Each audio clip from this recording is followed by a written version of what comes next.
Assalamu alaikum wa rahmatullahi wa barakatuh. So I've decided to go through hadith that are relevant to the month of Ramadan. Usually my habit in the month of Ramadan has always been that after the Fajr Salat, I would in the masjid go over a hadith that is specific to the month of Ramadan.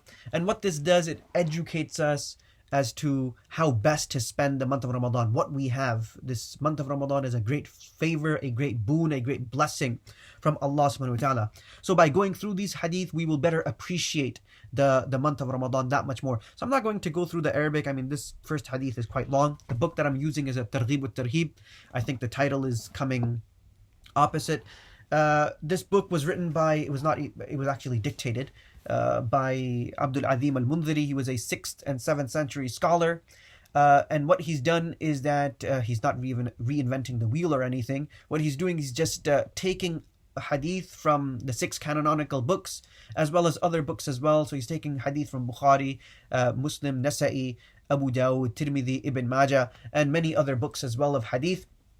And he's singling out the ahadith, the narrations of virtue and encouragement and warning.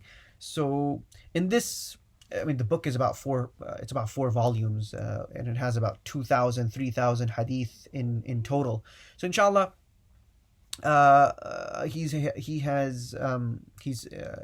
this book, he speaks about the virtues of fasting, the virtues of salat, the virtues of there's so many things that he's talking about. Virtues of how one should eat, the virtues of knowledge, the virtues of Eid, the virtues of recitation of Quran, the virtues of clothing, of nikah, of nawafil, of jihad, of hudud, of implementing the hudud, which is more related to tarheeb, warning, dhikr, dua, sadaqat, the some of the attributes of Jannah and Jahannam.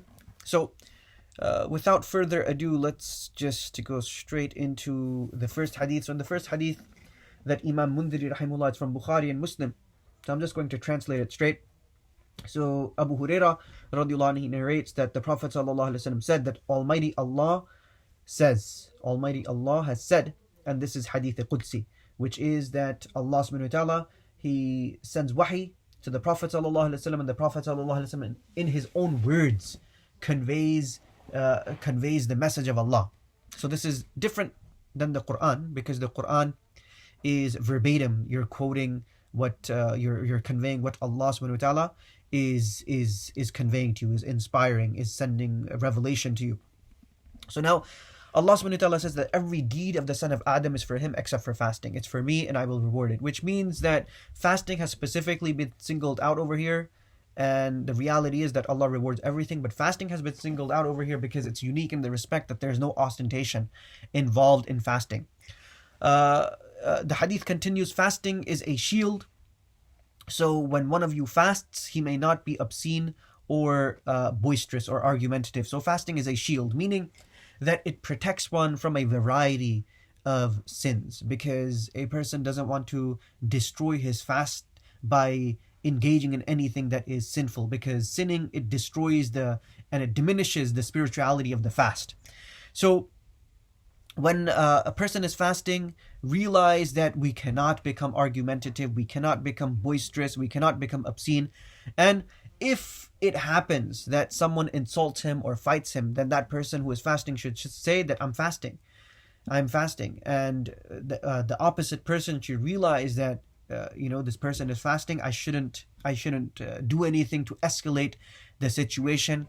Otherwise, again, the spirituality and the benefits of fasting, they're completely lost, and there's nothing to be gained from just having an empty stomach the entire day and being thirsty the entire day. If we want to benefit from our fast, then we need to ensure that our fast is completely, it's not tarnished by anything that is remotely considered a sin.